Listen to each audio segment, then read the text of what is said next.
શ્રાદ્ધ પક્ષ એટલે કે પિતૃપક્ષમાં 16 દિવસો જ કેમ હોય છે?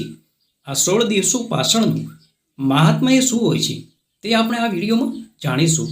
જો મિત્રો તમે પણ જાણવા માંગતા હોય તો વિડીયોને અંત સુધી જોતા રહેશો.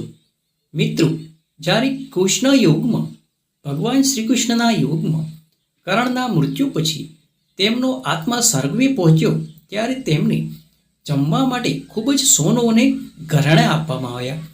ત્યારે કર્ણે પૂછ્યું કે ભોજનની જગ્યાએ તેમને સોનું કેમ આપવામાં આવી રહ્યું છે? ત્યારે સ્વર્ગના રાજા ઇન્દ્રએ જણાવ્યું કે તમે જીવનભર સોનાનું જ દાન કર્યું છે, પરંતુ પૂર્વજોને ક્યારેય પણ અનાજનું દાન આપ્યું નથી. ત્યારે કર્ણે કહ્યું કે તેમને પૂર્વજો વિશે કોઈ જાણકારી ન હતી. તેઓ પૂર્વજો વિશે કશું પણ જાણતા ન હતા, એટલા માટે તેમણે કશું જ દાન કરી ન શક્યા. એ પછી કર્ણને તેમની ભૂલ સુધારવા માટે 16 દિવસો માટે પૃથ્વી ઉપર પાછા મોકલવામાં આવ્યા અને ત્યારે તેમણે પોતાના પૂર્વજોને યાદ કરીને તેમનું શ્રાદ્ધ કરી તેમને અન્નદાન કરી અને તર્પણ કર્યું.